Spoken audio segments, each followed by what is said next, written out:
Hey everybody, this is Dominic, DeAngelo of WrestleZone.com. Today's date is May 5th, 2020, and I'm happy to have with me here none other than Darby Allin. Darby, thanks for joining me here today, man, on the Zoom. How often have you been Zooming with this stuff? I'm relatively new to the whole scheme of things. Yeah, I'm kind of new too, but we've been doing it a lot often in the last couple of weeks. But it's new to me. Yeah, I know. It's so foreign to me. It's like so weird to just connect with people via the screens and all that stuff. So, but getting the hang of it. Something I wanted to start off with. I really liked. I've heard this in an interview you did with Jericho, and I think there was another interview I saw you mention this too. Is like you've talked about like living in your car and things like that. But something that I found really cool about that was like you kind of miss it in a lot of ways, and like talking about it, like how it was such a motivator to you because you couldn't stay in your car all the time because, you know, it'd heat up in there and everything like that. And I just kind of wanted to see what motivates you now in a lot of ways when you don't have that kind of outlet. Because I definitely sympathize in a lot of ways of being like kind of not, you know, just struggling to make ends meet a lot of the times and seeing how that goes. But what motivates you now to kind of get the wheels turning and always keep that like itch going? Being presented in front of national television every week and constantly proving people wrong and constantly being, just trying to be as top spot in that company as I can be. That's what drives me every week now. And now I have a lot more, besides money, I have a lot more connections with things that can make me become a better athlete or a star, or like just worker and stuff like that. So that's why, like, even though I don't live in my car anymore, I bought a wrestling ring and I put it downstairs. So I'm always training and just everything I can do to get better. Yeah, I saw that. I saw a clip of you and Priscilla working out a little bit in the ring, I think during the quarantine time. How has that been, like, just kind of being able to do that, you guys working with one another as you guys, ready for the next taping or whatever it may be for you? Oh, it's really good. It's very fortunate to have this because I would go insane if I couldn't like train or if I couldn't work out, it'd be like crazy if I didn't have any weights or anything like that. So, but we're lucky enough to have that mixed with, 13 acres where we can like screw off and do a bunch of stunts and stuff on property and skate ramps and stuff like that. So everything's been kind of like, going pretty swell. That's great, man. Yeah. Talk about that too. Being, utilizing like your skateboarding and stuff like that. I saw you also mention in an interview once, you wanted to kind of bridge the gap almost between the wrestlers and the skateboarders in a lot of ways. How's that been going? As a lot of your skater friends and everything like that, have they kind of got more of a connection to wrestling now that you're like right in the thick of the mainstream of it all? Yeah, no, everything's been working out awesome with everybody. I've been getting more recognition through skateboarding.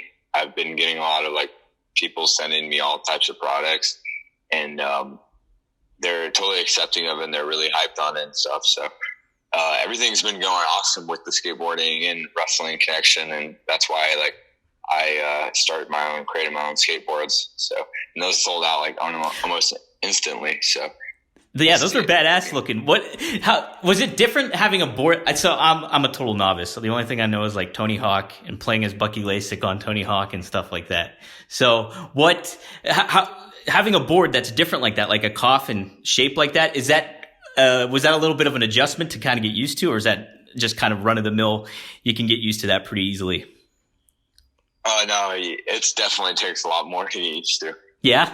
The tail on the board is so thin compared to a normal board, so it always feels like if you're just pushing around, no big deal. But if you're actually doing stunts and tricks, it gets pretty hectic and stuff like that. Oh, is it like, does it have a more lighter of a weight to it almost, or is it more like just a little? Yeah. It's lighter weight, but at the same time, there's less leg room, so it always feels like if you're going like doing a bunch of like stuff like tricks, it always feels like your foot might fall off. But like, I've made a little video showing people that you can do tricks with the board without like falling or anything like that. But you can skate anything nowadays. People skate books and stuff. So oh, really? You can do whatever. Yeah. That's pretty badass.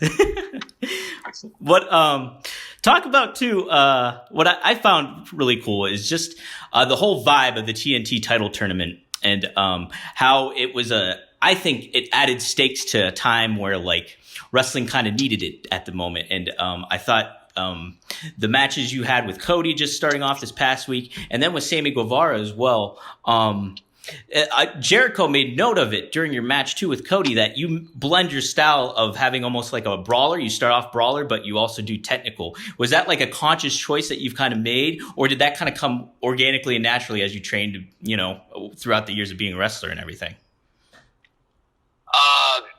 It just over time, I was, when I first started training, I'd try to do a lot of like, high flying, like lucha libre type stuff. But then, for me as a human, I never wanted my art to look fancy, if that's the word. Yeah. I didn't want to make it look like it was, we were out there like dancing with each other. I don't fly to look pretty. I fly to hurt. Yeah. And, so like, that's essentially what that whole thing came from. And, so I love to just be in there and be scrappy and stuff. So how'd you come up with the coffin drop exactly? It's such a simple move, but it's just a badass move. Well, like I said, it goes back to saying I fly to like hurt and not look pretty. I don't need to do 4 rotations in the air. I just need to fall backwards and smash somebody. And that's pretty much, it was just a thing to get out there and show people that you don't have to like look at me as the way like, we're just going to wait for him to do his like 3 rotations or 4 rotations or whatever. Just getting out there and just falling backwards, and it's not pretty, but it gets the job done. Absolutely. And popping somebody like that. Yeah, no doubt. What, as far as you have built yourself like such a resume already on Dynamite, with the matches with Cody and Sammy. Do you kind of, with those two guys, do you kind of have like that almost feeling of like a good classic rivalry going, like almost like a Brett and HBK, Rock Austin kind of vibes? Because I just remember as a kid, watching Rock and Austin like during the Intercontinental title days, and then it's going up to the main event kind of scene. Do you kind of have that vibe, and kind of do you get that feeling along with those guys? Oh yeah, definitely. There's a lot of guys that I feel like just stepping in the ring with them once, I could have had a whole series of matches and people would have invested. Like Pac's a good example. Like I stepped in the ring with him at Bash at the Beach a couple months ago. Like right when the match was over, I was like, I want to do that again and again and again. But like definitely with Cody and Sammy, those matches like stand out. And we have had multiple matches, and I feel like each one's different and each one has its own little story. So it all works out. Absolutely. And you can see that happen at the opening match of the tournament, and then the ending of this last match too that you had with Cody, I thought was really well done, and such a clever way to finish it too. What's, as far, something that I also appreciate that you do in a lot of regards to a lot of wrestlers that don't do it today is kind of like not really giving a damn what people think and having that almost, I want to say, I guess, like an outlaw almost vibe to it. Has it always kind of been like that for you? Or did you find like, did it come to a point where you were just like, you know what, the hell with this? Like, I don't really give a shit what people are thinking. Or did you always kind of have that mindset going into everything too that you do? One sec. Yeah, no problem. 1 second here, real quick. Yeah, no worries, man. Yeah, it essentially started. I don't know if you said it. It essentially started a while ago. When I first started wrestling, say 5 years ago, I was just so like, oh yeah, wrestling. I want to follow everybody's like what they have to say and everything like that. And I just remembered not feeling comfortable as like a performer because, like whether it's like people I came up with in my area of Seattle, they'd be like, oh, we want you to be like your character to be a gas station attendant or all this crap. And then I was like, dude, my whole life I've been taking shit from people. Like I refuse to take shit and care what people think about with something like wrestling that I'm like super passionate about and which I wanted to make my career. Because at this point I just dropped out of film school. And then I was just sick of it. And I was like, screw it. Like if I fail at this thing, I want to fail at least knowing that it was like my own doings. It wasn't like, because someone gave me some shitty ass gimmick. So. Right, and you just getting put in that position where it's like, it's something that you want to do, but you're not doing it the way you want to do it. It's that's yeah. So it all worked out in the end, but I like to not take any shit, and whatever. It works itself out, It absolutely does. And if you just keep going with that mindset and just like having that drive and, not having that complacency, it gets you a long way. It definitely does. Well, a lot of people I feel like are, all over wrestling, just happy to be there. Like they're, I'm just happy to be on the roster. I'm just happy to be in the locker room. Like that was never the case for me. Like I never wanted to be just a guy who was just happy to be there. It's like either I'm going to like just give it all. If I'm like doing this for a living, I'm just going to give it my all. Like I don't want to be a guy who's just like, just happy to be here. Look at all the legends I'm hanging out with in the locker room. Like these are the people I grew up watching. This is so cool. Like there comes a time where you have to fucking not be an ass kisser and, do business and have those people that you looked up to end up being peers. Right. And if you don't ever take that step, you're going to be a little bitch your whole life. Yeah. Did it come to a moment where you were just like, you felt like you were just pretty much on that level? You're like, all right, I'm just right in the thick of things. Like this is my vibe and this is how I'm doing it. Like, was there a certain person or like maybe a legendary individual that you interacted with that it kind of hit you at that point? Or was it just like, nah, no big deal? I'd say a little bit with Dr. Tom Pritchard. Yeah. I remember sitting in a hotel with him for hours just talking one night. I was at the Harley race camp. I forgot what year it was, but I remember just talking to him, and it was just kind of like I told him everything that was going on, all this, like my life story kind of, and I was just like, how do I present this in wrestling? And I remember just talking to him for hours. So, at that time I was just like, okay, cool, because I was seeing a lot of people from my wrestling school up in Seattle just be all like, starstruck that they're on some show with some old like WWF wrestler. Yeah. And I was like, guys, like if we're gonna remain starstruck like 5 years from now, like are you still gonna be bragging to your friends in the local hometown? Like, guess I was on a wrestling show with this guy. It's like, who cares? Like, people need to like step up and become those legends that they, look up to. Yeah, absolutely, man. And like having that attitude and just knowing that you want to strive for more in that regard is it's definitely a good motivator. And I feel too, something I think you touched upon too is like channeling and feeding off negativity. Do you find yourself like kind of being negative in yourself a lot of ways and then using that as a good motivator to get you going and to keep moving with a lot of things? I'm like my biggest enemy in many ways. But it's a love-hate relationship, obviously. But, I love it because like I said before, I feel like musicians, all types of entertainers, if you look back at it, some of their best work is when they're the most mad or sad or pissed off. And anger is an energy, you know what I mean? So I feel like my best work is when I'm backed up in a corner. So yeah, man, I read that interview, and I actually talked to my brother too about that after I read it, and when I knew I was going to be interviewing you, and I was like, that's such a cool mentality to have in regards to just, knowing, and like when you have talent and creativity, and you see that in so many aspects of things, like you said, with musicians and everything like that. Like a lot of times, like rappers and stuff at their youth, they're like, they have a motivation to bitch about something, and it conveys through their art. And then like later on when they get older, mid-40s, they're like, they got like 4 kids, and then they're just like, I made it. What do I got to bitch about now? So yeah, it's just there's always going to be a doubter. There's always going to be like a hill you have to climb, and that's not going anywhere. It always just changes over time. So my problems now are obviously a lot different from my problems, say, 2 years ago. Mm-hmm. There's still there's still stuff I need to work towards and to overcome and accomplish. Yeah, man. Yeah. Talk about some of the guys that you've probably worked with backstage.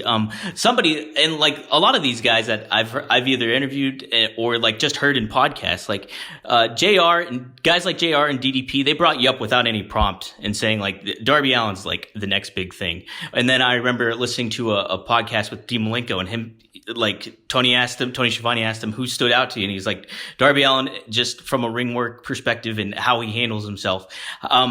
Do you find how do you take that kind of feedback when you hear it, and what do you do with it, or do you feel like is that more of a motivator for you as well? Oh, definitely, that is a big time motivator, because I respect the hell out of those guys, and like I said earlier, instead of just looking up to them as a fanboy, you look up to them now as an equal, a peer, even though they're a lot older, but like the wrestling business, I feel, they can respect your work, and that means the world. And, just having those guys, they've seen everything, they've been around everything, and for them to say that, and it's not like they just have to pull something out of their ass, and for them to say that about me, it's amazing. It's a validation for a lot of hard work and a lot of doubt. But it's just, it keeps you going. Like who else could you show your passion and your life's work to and have them love it, So.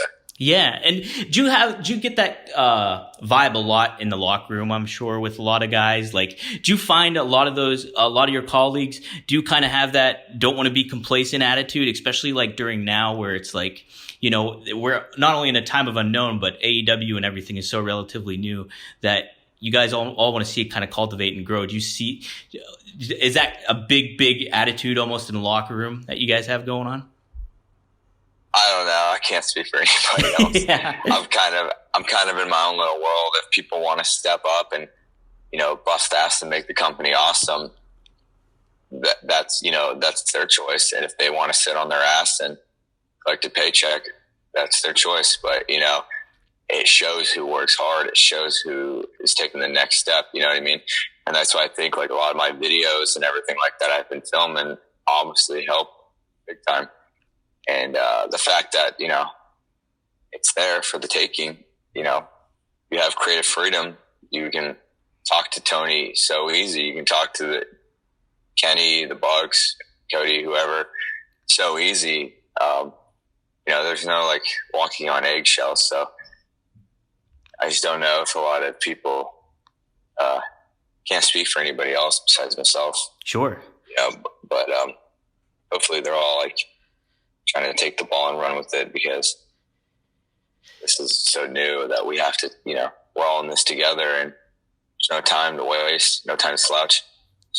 No, totally not, man. And it's like, yeah, you don't like to see that with anything, because I mean, like you said, all you can do is like kind of like think about and concern yourself with what you're doing, and as long as you're putting it forward and making it go, that's all that really matters.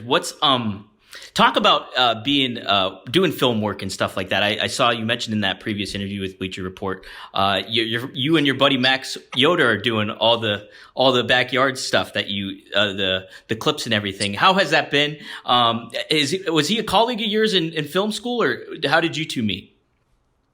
No, he just filmed.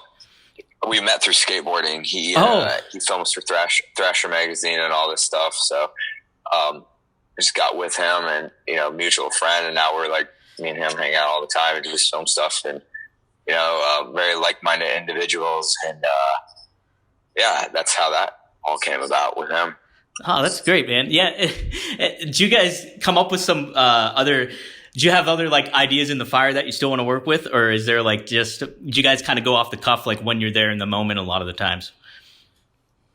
When we're there in a moment, a lot of times I don't have anything written down, but things come to me fairly easy when I'm thinking of things. So a lot of times it's like, hey, come over. What are we going to do? I don't know. Just get over here, and then we'll find out. So we'll figure it out. Fun. It's fun like that. That totally, man. I'll close out with this. I also do DDP yoga and stuff like that, and I saw that DDP was talking about how you went and did it on the cruise with him and everything. How has that been? Did you keep up with it relatively easy, or is it once in a while when you feel you need to loosen up? Or how's that been going for you? What do you do to kind of keep fresh and stay in tune, especially like during time where you're not necessarily in the ring at some aspects? Yeah, I do DDP yoga very often. He actually lives probably like an hour from my house, and I sometimes just go over to his house and work out with him, and just do it there. But that's all that stuff. Everybody, someone with me, like being straight edge, I don't run away from my pain. I don't take pills. I don't do shit like that. Mm-hmm. I just man up, and I freaking take care of my body and not run away from it. If I asked for the pain, I deserve the pain. And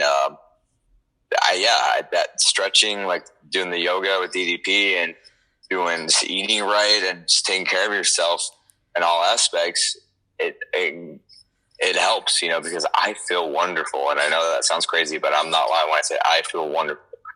I feel so good that every day I'm skateboarding, and every day I'm training in the ring every day. Like there's nothing that's stopping me from living my life because I take care of my body. Yeah. Now, do you start your day off doing the yoga, or do you do it like after the fact or anything like that, just to kind of cool down, or a little bit of both?